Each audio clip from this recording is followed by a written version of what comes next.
Apocalipsis, capítulo 3 y versículo 7 en adelante. Escribe al ángel de la iglesia en Filadelfia: esto dice el santo, el verdadero, el que tiene la llave de David, el que abre y ninguno cierra, y cierra y ninguno abre.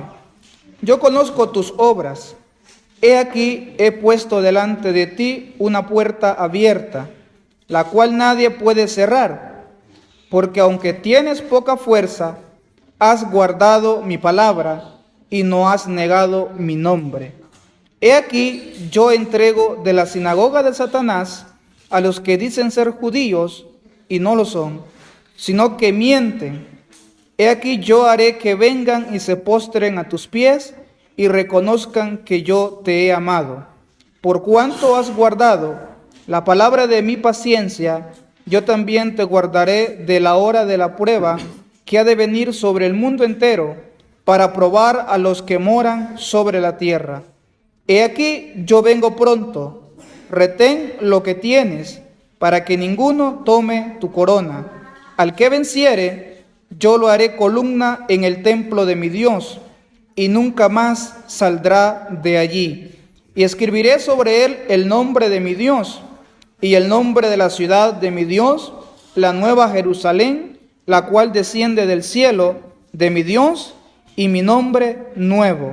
El que tiene oído, oiga lo que el Espíritu dice a las iglesias. Amén. Hasta lo que llevamos, hermanos, leyendo acerca del mensaje que Jesús envía a estas iglesias, hemos conocido que a cada iglesia el Señor la ha elogiado, pero también las ha reprendido por sus malas obras. Aquí nos damos cuenta que Filadelfia es la iglesia, junto con Esmirna, las únicas dos iglesias a las que el Señor no reprende. Solamente las elogia por el buen trabajo que ellos hicieron y que estuvieron desarrollando mientras ellos estaban vivos y mientras ellos estaban perseverando en el Evangelio. La iglesia de Filadelfia es una iglesia que el Señor se dirige hacia ellos con aquel amor que caracteriza al Señor. El nombre Filadelfia, hermanos, significa amor fraternal. Es un nombre bastante hermoso. Esta era una ciudad que no tenía gran importancia en aquel entonces junto a las ciudades de las iglesias de Asia. Porque en cada intervención estuvimos hablando que las iglesias a quienes Jesús les escribe, a quienes les manda este mensaje, son iglesias que eran ciudades que tenían popularidad, ciudades grandes, ciudades antiguas, ciudades que tenían un crecimiento económico muy grande. Pero en cambio Filadelfia no era tan importante por el sentido de que era una ciudad que era joven en aquel entonces. Cuando Jesús envía esta carta a esta iglesia, tenía quizás unos 180 años de haberse fundado esta ciudad. Entonces, al tiempo del primer siglo, cuando Jesús les manda este mensaje, esta iglesia era joven, esta ciudad era joven, por lo cual no era muy importante en aquel entonces. Estaba cerca de la ciudad de Sardis, iglesia que tratamos hace pocos domingos, cuando predicamos el mensaje a la iglesia de Sardis. Estaba cerca, quizás a unos 45 kilómetros de distancia, estaba esta ciudad. Ahora bien, no se sabe con certeza quién fue el fundador de la ciudad de Filadelfia. Algunos dicen que había un hombre que era rey de Pérgamo en el siglo II antes de Cristo, que se llamaba Eumenes. Según dicen que ellos Él fue el que fundó esta ciudad y él tenía un hermano que en honor a su hermano, él le da el nombre a esta ciudad de Filadelfia, porque a su hermano era conocido como Filadelfo. Entonces, en honor a él, nombra la ciudad como Filadelfia. No era porque la ciudad en sí, todos los que vivían ahí tenían ese amor fraternal, sino que era su hermano quien se le conocía con ese nombre. Él decide darle ese nombre a la ciudad. Pero es bonito el significado, amor fraternal. Y más, hermanos, caracterizando a una iglesia que no se le haya reproche de parte del Señor. Una iglesia fiel, una iglesia que se había guardado para el Señor, una iglesia que era perseverante, una iglesia que era constante en cuanto a la fe que es en Cristo Jesús. Así que en esta ciudad, como las demás ciudades que hemos mencionado de Asia, tenía muchos templos paganos a donde se rendían cultos, a donde las personas de ahí adoraban a estos dioses y ellos ahí expresaban su devoción. El dios más conocido que se adoraba en Filadelfia entre las gentes que no eran cristianos era el dios Dionisio. Ese era el que era más conocido en aquel entonces, a quienes la gente iban y le daban culto. Pero en medio de esta ciudad, que era pequeña, había un grupo de cristianos que, en contra de las adversidades que suponía ser cristiano, porque había una comunidad judía que es la que principalmente se oponía al evangelio en esta ciudad. Y ellos eran opositores al evangelio. Pero estos hermanos, a pesar de eso, ellos seguían siendo fieles al Señor. Ahora bien, el Señor envía un mensaje a esta iglesia. Y en el mensaje Jesús se presenta ante ellos con algunas descripciones o características que forman lo que es la persona de Jesús. Dice el versículo 7, el santo, porque así dice el texto. Escribe al ángel de la iglesia en Filadelfia: esto dice el santo. Esta expresión, hermanos, en el Antiguo Testamento es para referirse a Dios, a quien nosotros conocemos como Jehová. Usted notará, por ejemplo, en Isaías 6, cuando se describe a Dios que está en su templo, que está en su trono, y dice que alrededor de él habían serafines.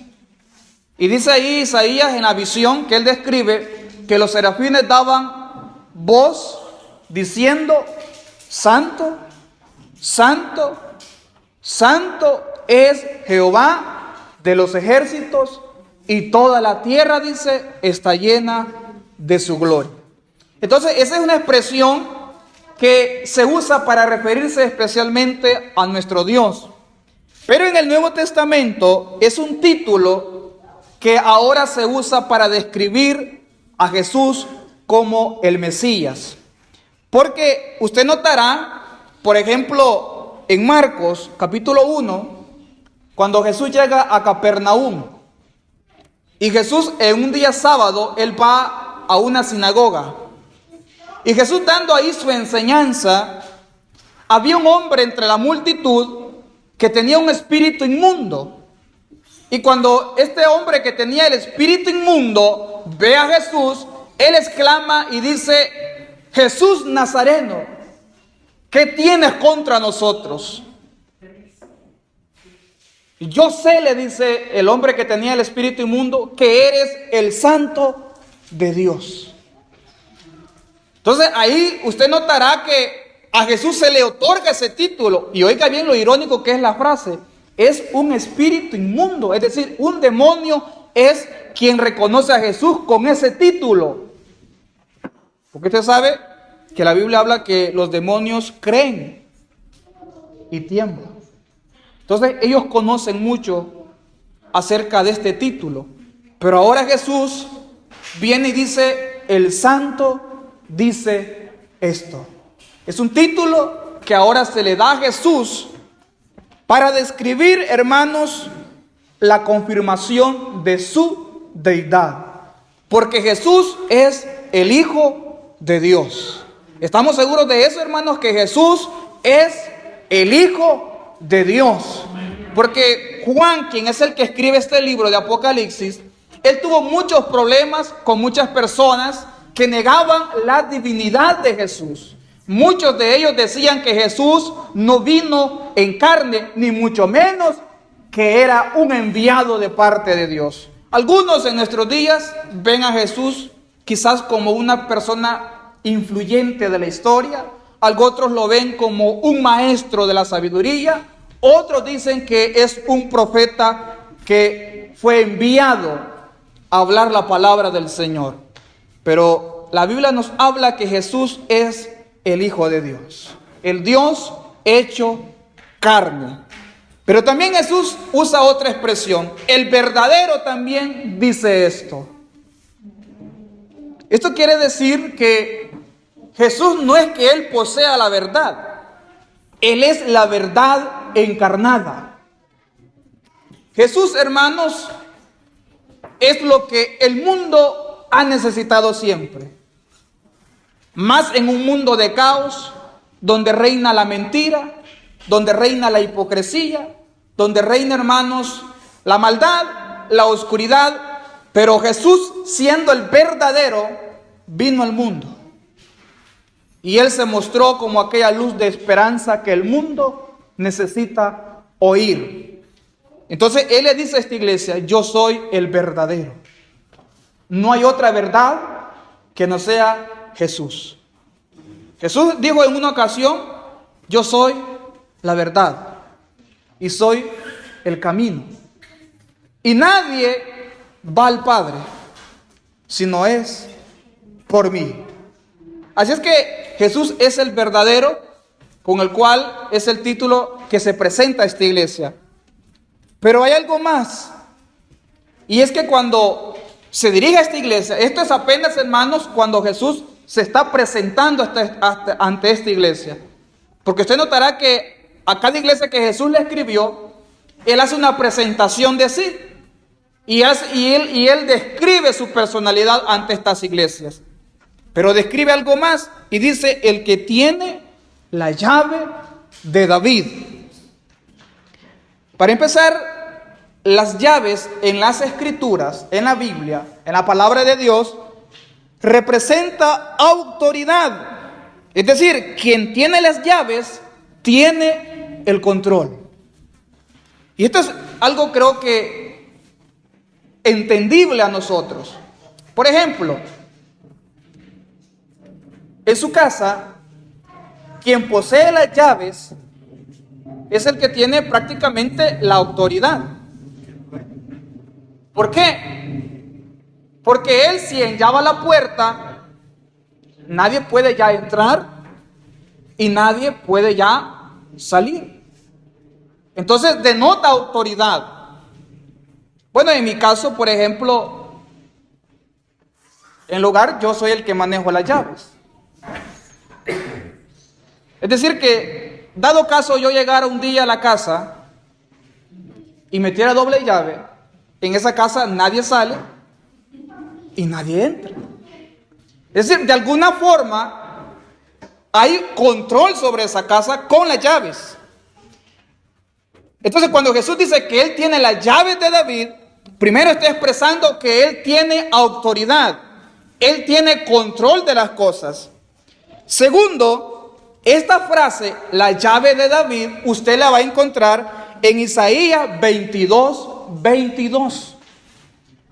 Es donde, en ese pasaje, el Señor hace un juicio a un mayordomo. Y el juicio que el Señor está enviando a este mayordomo es que lo está sentenciando que por su maldad por su desobediencia, esta persona va a ser llevada en cautiverio a otra nación. Pero en lugar de él, iba a levantar a otro mayordomo. Y ahí se usa la expresión, y sobre él, dice, y sobre su hombro pondré las llaves de David. En pocas palabras, está dando que sobre él recaería la autoridad que él tuvo en un tiempo. Entonces, hermanos, usted encontrará ahí que es una expresión que en ese momento se refiere a Eliaquim, un mayordomo de Israel. Ahora, entonces con esto entendemos que Jesús es quien tiene la autoridad soberana para determinar quién entra en su reino, porque Él tiene las llaves del reino. ¿Se recuerdan, hermanos, que en una ocasión Jesús dijo en Juan 10 que Él es el buen pastor y que Él es la puerta de las ovejas? Y Jesús dice, pues yo soy la puerta. El que por mí entrare será salvo. Entrará, dice, habitará y hallará pastos. Una promesa del reino mesiánico. Es decir, que Él tiene la autoridad, tiene el poder para que todo aquel que en Él crea pueda tener entrada al reino de Dios. Eso es buenas noticias para nosotros, los que hemos creído en Jesús. Porque todos los que hemos depositado la fe en el Señor Jesús, tenemos el derecho de entrar al reino de Dios. Y esto, hermanos, porque Jesús tiene las llaves de David, es decir, Él tiene las llaves del reino. Y Él deja entrar al que cree en Él, pero lastimosamente no deja entrar al que no cree en Él. Por eso dice en el mismo versículo, el que abre y ninguno cierra, y cierra y ninguno abre. Entonces, esta descripción, hermanos, subraya la omnipotencia de Dios en Cristo. ¿Por qué? Porque no hay otro en esta vida que tenga autoridad sino solamente Cristo. Es el único que tiene autoridad de abrir y cerrar la puerta. Entonces, porque usted notará que en nuestros días se habla a la gente que hay muchas puertas y muchos caminos para llegar a Dios. Pero la Biblia nos está hablando que solamente hay un camino y que hay una sola puerta para llegar al Padre. Y este es Jesús. Él está diciendo, donde yo cierro, nadie abre. Y donde yo abro, nadie cierra. Por eso en Isaías 43:13, el Señor pregunta, lo que yo hago, ¿quién lo estorbará? El Señor pregunta, ¿quién estorbará lo que el Señor hace? Si Él ha determinado darle autoridad a su Hijo para que tenga control del reino, ¿quiénes somos nosotros para cuestionar esa decisión que Dios ya ha determinado? Entonces, hermanos, nadie puede cerrar el reino ni las bendiciones. Si Él las mantiene abiertas, nadie puede cerrarlas. Y nadie puede lograr impedir que todo aquel que viene a Jesús pueda disfrutar, entrar al reino del Señor. Dice el versículo 8, a donde ahora el Señor, después de haberse presentado a esta iglesia, ahora vienen los elogios para esta congregación. Le dice, yo conozco tus obras. Y en cuanto a esto, no hay nada que decir en esta iglesia. Porque en las demás iglesias, cuando Jesús usa esta expresión, yo conozco tus obras, Él enlista, hermanos, un montón de cosas de las cuales Él reprobaba a la congregación. Pero aquí no se hace ninguna lista. Él solamente dice, yo conozco tus obras. ¿Por qué? Porque esta iglesia es una iglesia que se había guardado para el Señor. Había sido fiel para el Señor. Entonces no había nada que reprocharle. Algunos pensarán, quizás una iglesia perfecta. Pero lo que es cierto es que es una iglesia que se ha guardado para el Señor. Y le dice, he puesto delante de ti una puerta abierta. En la Escritura, una puerta abierta simboliza las oportunidades que Dios da. No sé si usted ha notado algunas veces que tal vez algún hermano se encuentra en una situación difícil y él necesita una salida a su problema. Y viene y le dice a usted, hermano, ayúdeme a orar para que el Señor me abra puertas. Es una expresión que se oye. Que el Señor me abra puertas para que salga de esta situación. Entonces, refleja eso, las oportunidades que el Señor da. Eso es en cuanto a lo personal. Pero en cuanto a una congregación, ¿cuáles serían las oportunidades que el Señor da a una iglesia? A donde Él abre puertas. ¿Qué sería? Bueno, en primera carta de los Corintios 16:8, Pablo dice, en Éfeso se me ha abierto gran puerta y eficaz, dice, para anunciar el Evangelio. Eso quiere decir que el abrir las puertas a una iglesia implica abrir un terreno o abrir lugares a donde predicar el Evangelio. Esto quiere decir que la iglesia de Filadelfia se le abrió una puerta, se le abrió una oportunidad para que anunciara el Evangelio a muchos lugares. Y esto es donde nosotros debemos de pedirle a Dios que nos abra puertas para predicar el Evangelio. Que nos abra, como decimos en nuestra denominación, campos blancos. Que se vaya a predicar el Evangelio.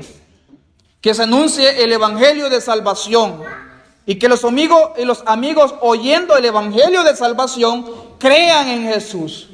Eso es abrir una puerta. Pero el Señor determinó a esta iglesia abrirles una puerta.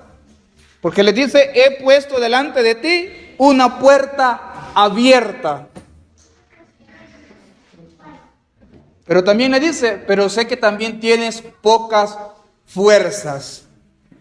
Aquí, hermanos, no se está refiriendo a la debilidad espiritual, como algunos piensan.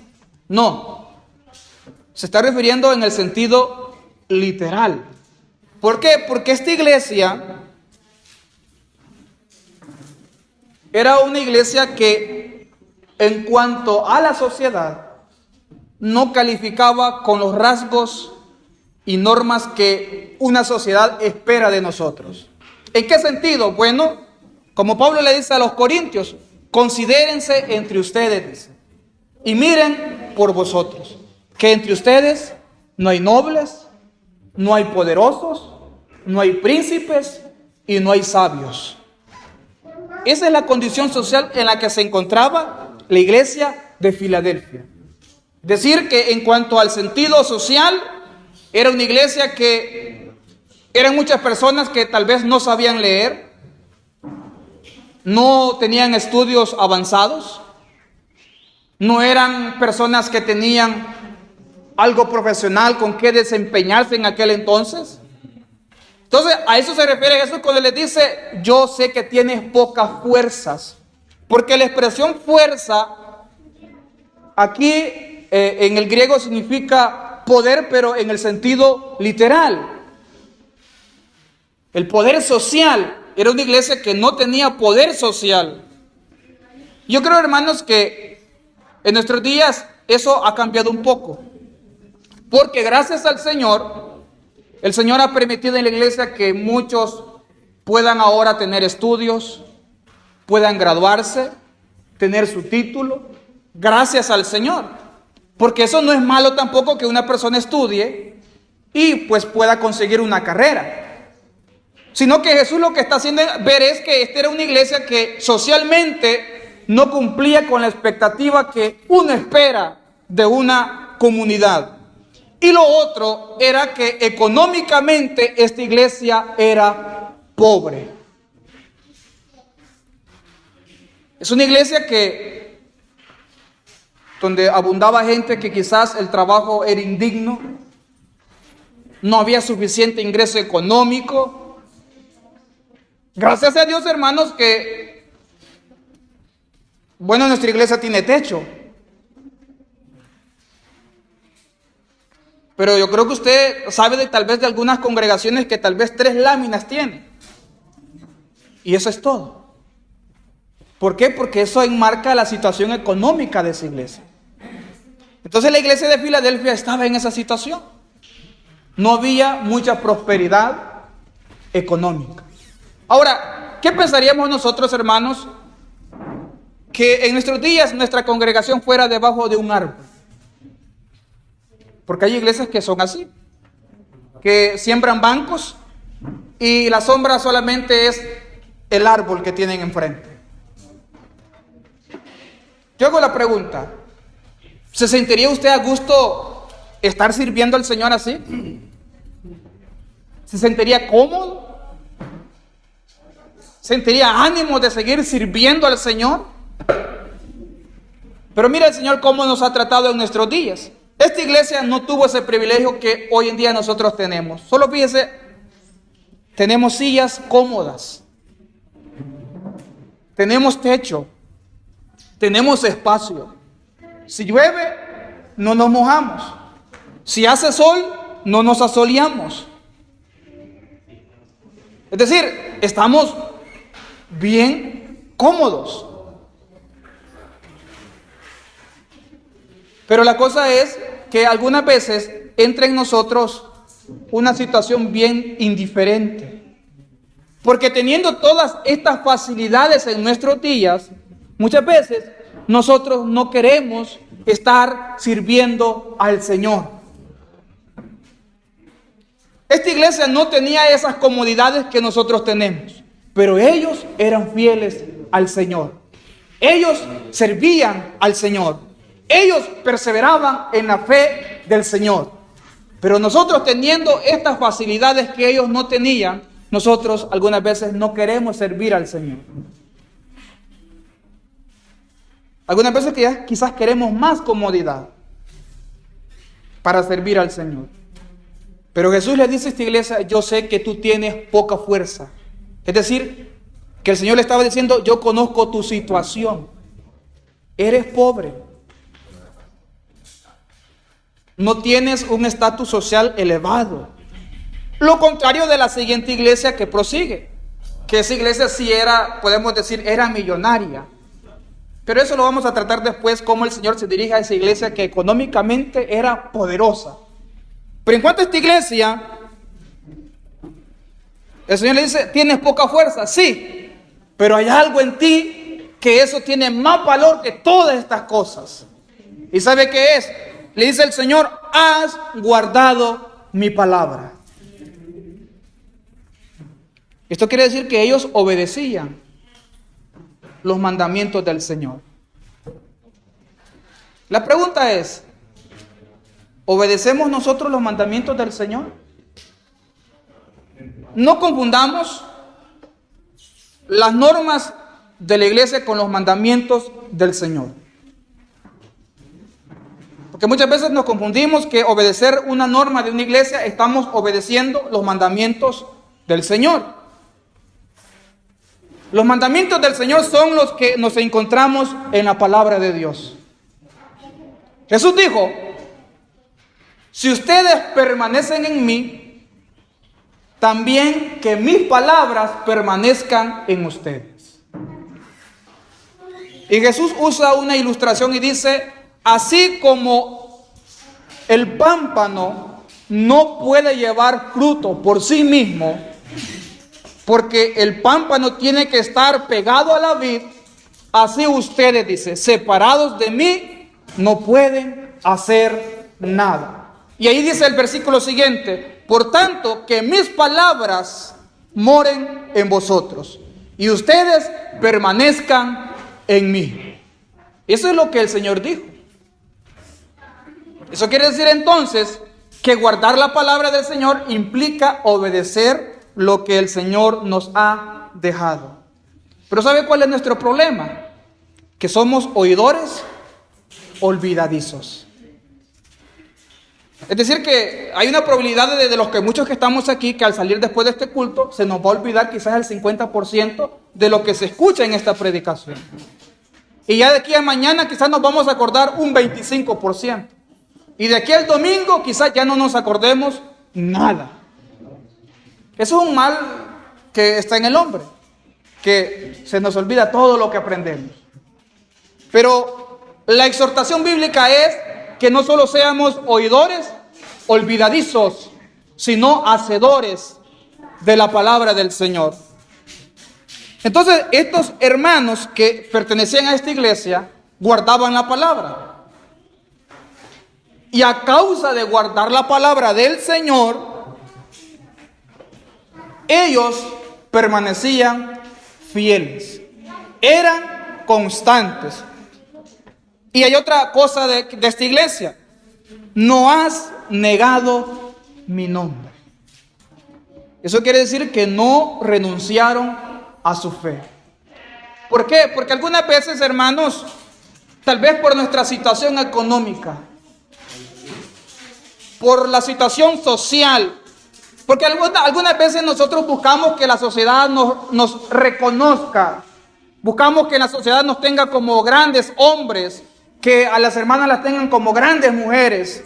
Pero usted sabe que en la sociedad aplica el dicho, tanto tienes, tanto vale. Y cuando económicamente estamos mal, es decir, no estamos prosperando económicamente, nos desanimamos,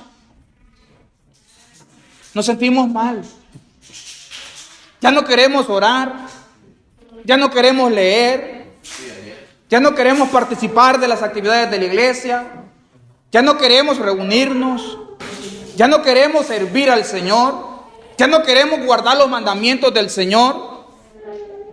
Entonces, eso quiere decir que nuestra confianza no está en Dios, sino que está en el dinero.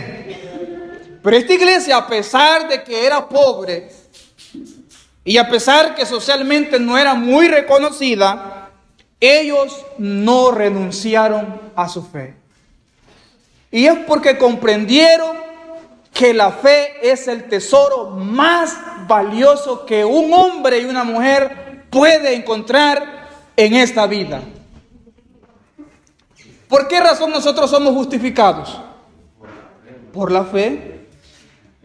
¿Y por qué tenemos entrada a esta gracia? Por la fe. ¿Y por qué hemos sido perdonados nosotros? Por la fe. Entonces la fe, hermanos, es el tesoro más valioso que un hombre y una mujer pueda tener en esta vida. Porque es por la fe que nosotros tenemos paz con Dios. Es por la fe que somos salvos. Porque la Biblia dice que por gracia sois salvos. Mediante, dice, la fe. Entonces ellos no renunciaron a la fe porque ellos comprendieron el valor de la salvación. Salvación que se obtiene por la fe. Y por supuesto no se avergonzaron de la fe. Como dice Pablo, no me avergüenzo del Evangelio, porque es poder de Dios para salvación. Entonces ellos no negaron el nombre del Señor porque comprendieron que el Evangelio tiene poder.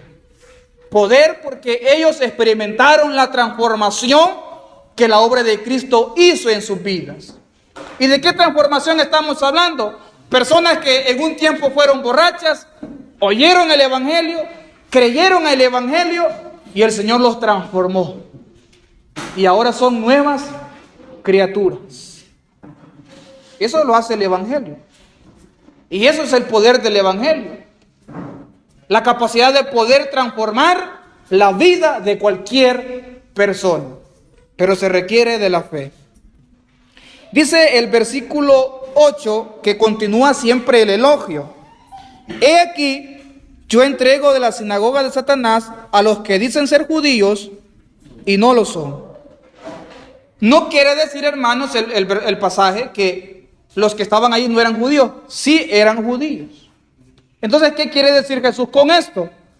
Bueno, para empezar, Pablo declara que no todo el que desciende de Abraham es judío. ¿Ha leído usted esa parte? Donde Pablo dice que no todo el que desciende de Abraham es judío. Porque él dice, el ser judío no lo es en el exterior, dice, sino en el interior. En pocas palabras, el verdadero judío es el que guarda la ley del Señor. Por eso Jesús una vez les dijo a los fariseos, cuando ellos comenzaron ahí a cuestionar a Jesús porque estaba haciendo algo, y ellos dijeron, es que esto lo hacemos porque somos descendientes de Abraham, porque nuestro padre es Abraham. ¿Y qué les dijo Jesús? Si ustedes fueran hijos de Abraham, hicieran las obras de vuestro padre Abraham. Entonces, un judío que perseguía al cristianismo no era judío, porque se estaba oponiendo a la palabra del Señor. Entonces, con esto, Jesús está dando a entender que el problema de esta iglesia eran los judíos, quienes se oponían fuertemente al Evangelio. Usted notará hasta este punto que todas las iglesias de las que hemos hablado hasta este momento, todas sufrieron persecución. Todas sufrieron persecución por los romanos. Pero esta iglesia es la única que no sufrió persecución de ningún emperador. El único problema que tenían ellos eran los judíos. Esa era la única situación adversa que ellos tenían. Pero persecución esta iglesia no sufrió. Todas las iglesias que hemos hablado hasta este momento fueron duramente perseguidas. Hasta el día de hoy, muchas de estas iglesias ya no existen. Y en nuestros días, esta iglesia todavía permanece.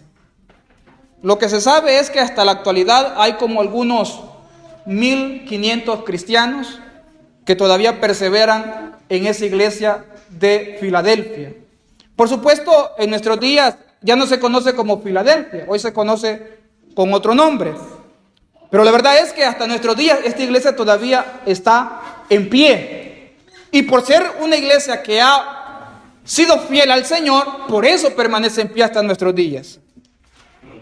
Pero le dice también el Señor, haré que vengan y se postren a tus pies y reconozcan que yo te he amado.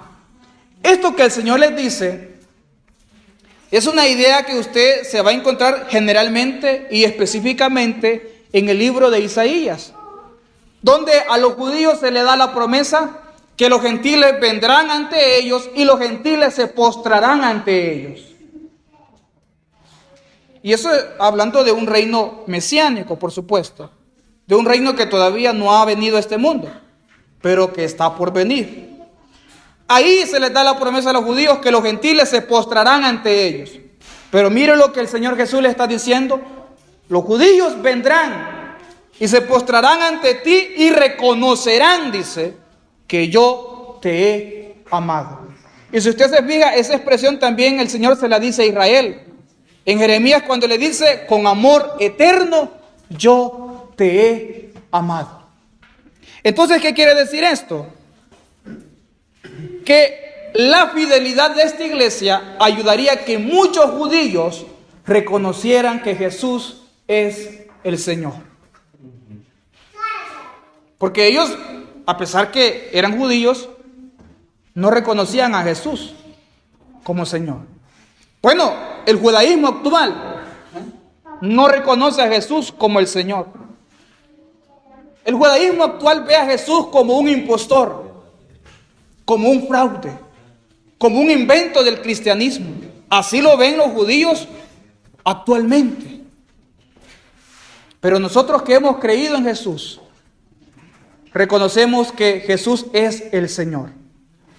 Y que aparte de eso, por el testimonio de muchos, varias personas han reconocido que Jesús es el Señor. El versículo 10 continúa el elogio. Pero oiga lo que el Señor viene a decir ahora a esta iglesia. Por cuanto has guardado la palabra de mi paciencia. Refiriéndose a lo que hablamos ya en el versículo 8. Que ellos habían guardado la palabra del Señor. Habían permanecido en la palabra del Señor. Ahora, es que mire, hermanos, si nosotros somos personas que guardamos la palabra del Señor, nuestra vida se hace estable. ¿Por qué le digo que se hace estable? Jesús puso en una ocasión un ejemplo. Cuando Él estaba hablando en el Sermón del Monte, usted puede ir a leer el capítulo 5 de Mateo, capítulo 6 y capítulo 7. En estos tres capítulos es lo que nosotros conocemos como el Sermón del Monte. Ahora, si usted ha leído, ¿se recuerda qué es lo que Jesús habló en esos tres capítulos? ¿Se recuerda usted lo que Jesús habló? Si nosotros guardamos lo que Jesús menciona en esos tres capítulos, estamos haciendo lo que Jesús dice, ha guardado mi palabra. Bueno, para hacer una reseña, Jesús habló de amar al prójimo, de tratar bien a nuestros enemigos. Aquí viene algo serio. Jesús preguntó, ¿y si ustedes solo saludan a los que son de ustedes? ¿Acaso no hacen los paganos lo mismo? Dijo el Señor. ¿Entiende lo que estoy dando a entender? Muchas veces nosotros solo saludamos a los que son nuestros. Y a los que no son nuestros, no los saludamos. Le hago una pregunta. Cuando usted se encuentra a otro hermano de otra denominación que no es de la misión de nosotros, y si él le dice Dios le bendiga, usted le contesta. Porque Jesús dijo que si solo saludamos a los que son nuestros, Jesús dice, los paganos hacen lo mismo. Ellos solo saludan a los de ellos.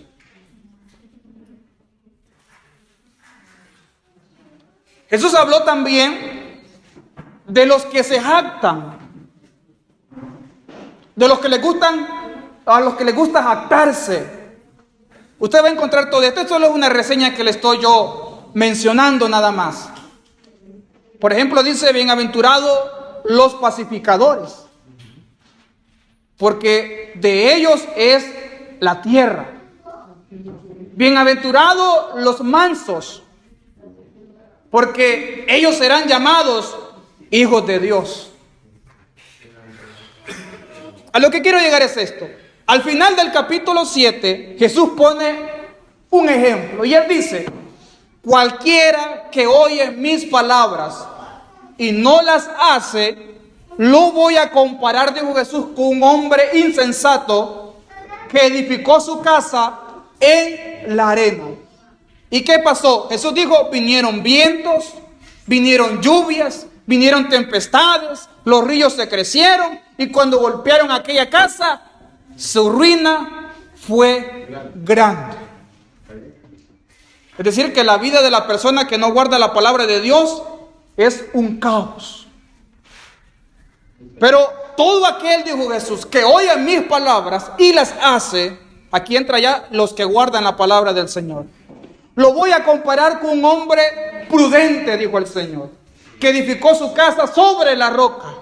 Dice, vinieron tormentas, vinieron lluvias, vinieron tempestades, los ríos crecieron y golpearon con gran ímpetu, dice, sobre la casa. ¿Y qué pasó con la casa? Dice, no se cayó, permaneció firme. Esa es la respuesta porque esta iglesia, a pesar de las dificultades, a pesar de la pobreza, permaneció firme. Es porque ellos guardaban la palabra del Señor. Ahora, si queremos tener una vida estable, guardemos la palabra del Señor. Ahora bien, por haber guardado la palabra del Señor, Jesús les dice, yo también te guardaré de la hora de la prueba que ha de venir sobre el mundo entero. ¿Está notando esa promesa que el Señor está haciendo a esta iglesia? Y que por supuesto aplica también para nosotros, porque también somos la iglesia del Señor.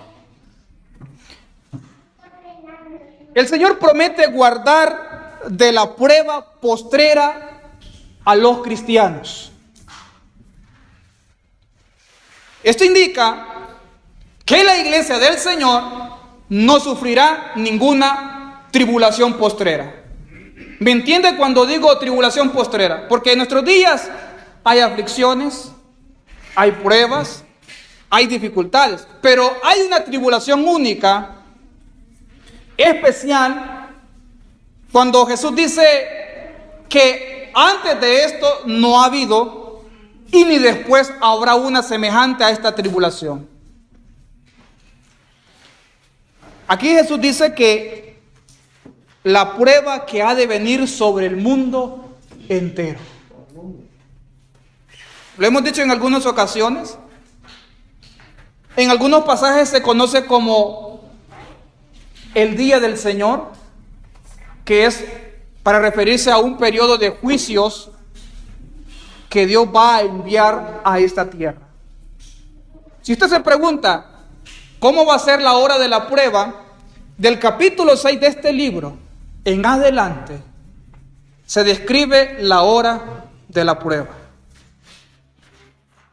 ¿Qué habla en la hora de la prueba? Usted va a notar que se habla de 6 sellos, donde se desatan caos, se desatan guerras, se desatan hambres, se desatan pestes, se desatan muertes, se desatan tormentos, y después se habla de 7 trompetas, donde el Señor destruye la naturaleza, hace caer las estrellas del cielo sobre la tierra, el mar se hace rojo, las aguas se hacen amargas, y usted notará por último que el Señor después desata 7 copas, llamadas las 7 copas de la ira de Dios.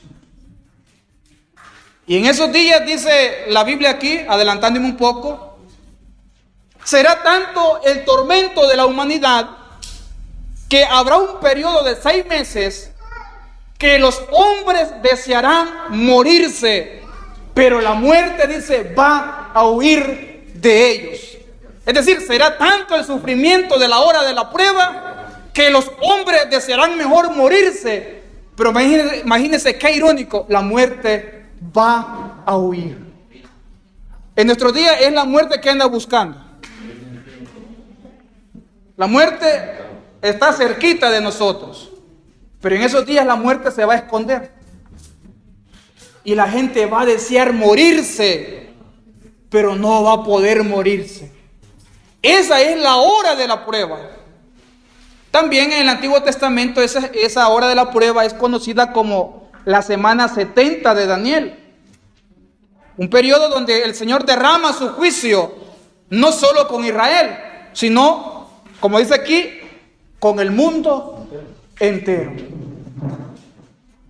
¿Usted cree que va a ser fácil esa hora de la prueba?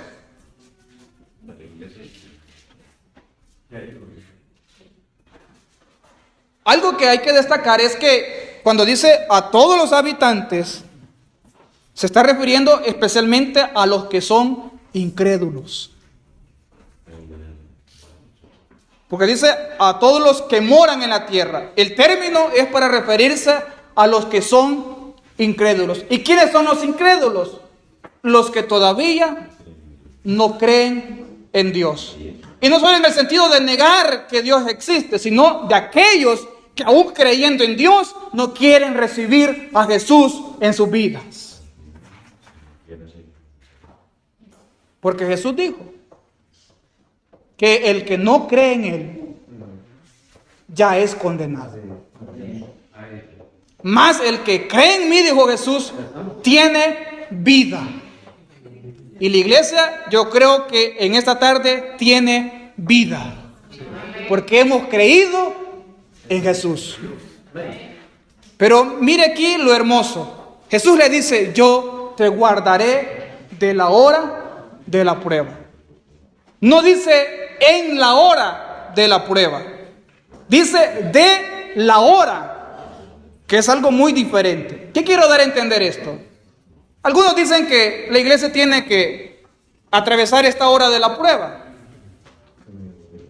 Pero hay muchos ejemplos bíblicos donde el Señor, cuando envía su ira, cuando envía su juicio, primero saca al que es justo. Les muestro un ejemplo. Tenemos el caso de Lot. Antes de que hiciera llover fuego y azufre en Sodoma y Gomorra, el Señor manda primero a sacar a Lot. ¿Fue así, hermanos? ¿O murió Lot en Sodoma y Gomorra? No, primero esperó que saliera Lot. Media vez Lot escapó de Sodoma y Gomorra, fuego y azufre llovió del cielo. Y el Señor le dice aquí a esta iglesia y también para nosotros, yo te guardaré de la hora de la prueba. No dice en la hora. Si dijera en la hora, entonces ahí indica que nos guardaría en medio de la hora de la prueba. Pero no dice en la hora, dice de la hora. Es decir, estamos hablando de un término que se usa para evitar. Esto quiere decir que la iglesia es arrebatada antes de la hora de la prueba. Ahora, si alguno dice que la va a pasar, pues que se quede. Pero los que hemos creído en Jesús, nos vamos con el Señor. Y nos vamos, hermanos, para estar, como dice la Escritura, a estar en bodas con el Cordero en los cielos.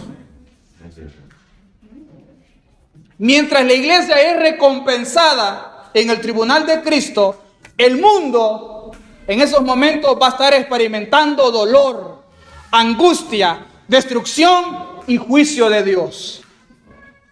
Pero para la iglesia, hermanos, esto debe de alegrarnos, porque el Señor nos está prometiendo que Él nos guardará de la hora de la prueba.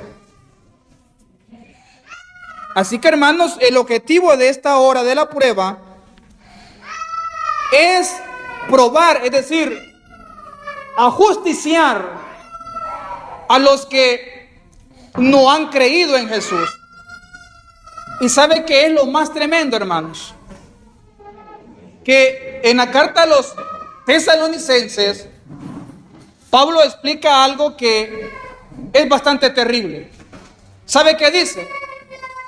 Que en ese tiempo muchos de los que no quisieron creer a la verdad, el Señor les enviará un espíritu de engaño para que crean en la mentira y se terminen de condenar. No va a estar fácil para el que se quede. Pero viene el Señor y sigue diciendo el versículo 11: he aquí yo vengo pronto. Esto aquí, hermanos, sí se refiere ya a la venida del Señor. Porque en las otras iglesias se menciona la expresión, he aquí yo vengo pronto. Pero es para referirse a un juicio que el Señor haría en esa iglesia. Pero aquí La expresión "he aquí, yo vengo pronto" se está refiriendo a la venida del Señor. ¿Y qué es lo que el Señor aconseja ante su inminente venida?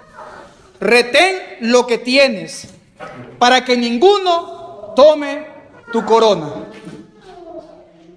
Es una orden que el Señor está dando. Cuando Él dice retén lo que tienes, esta expresión es para referirse a que la iglesia siga permaneciendo fiel como lo ha estado haciendo. Para que cuando el Señor venga, como dice los evangelios, los halle haciendo así. Así que esa es la orden que el Señor da. Que sigamos permaneciendo fieles. Que sigamos permaneciendo constantes en la palabra del Señor. Y dice el versículo 12: al que venciere, yo lo haré columna en el templo de mi Dios. Estas son ya las promesas que el Señor está dando, por cuanto esta iglesia ha guardado la palabra del Señor. Y también son promesas para nosotros, si somos personas que guardamos la palabra del Señor. Lo haré columna en el templo de mi Dios. Esto indica honra y honor para la persona que llega a vencer.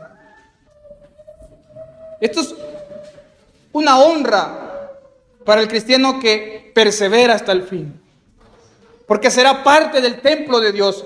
Y no estamos hablando del templo que conocemos, el del que una vez existió en Jerusalén, y del que nosotros vemos aquí que hay muchos templos hermosos, lujosos, pero no se está refiriendo a ese templo del Señor.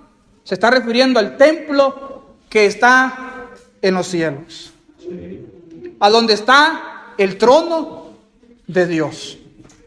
Ahí será parte de ese templo. Es decir, será, hermanos, una honra que el Señor le diga: ven, lo entre al templo y lo ubique como una columna en el templo de Dios. Pero sigue diciendo: y escribiré sobre él el nombre de Dios. Esto indica propiedad.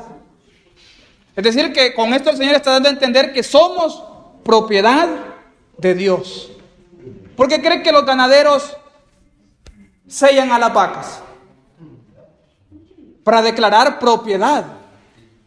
Entonces el Señor está hablando de que Él grabará en nosotros su nombre.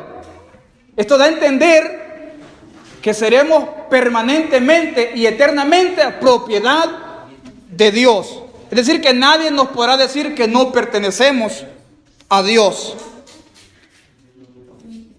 Y también dice el nombre de la ciudad de mi Dios, la nueva Jerusalén. Esto quiere decir que los cristianos tenemos ciudadanía eterna en los cielos. Así dijo Pablo, que de los cielos nosotros esperamos la ciudadanía de Dios.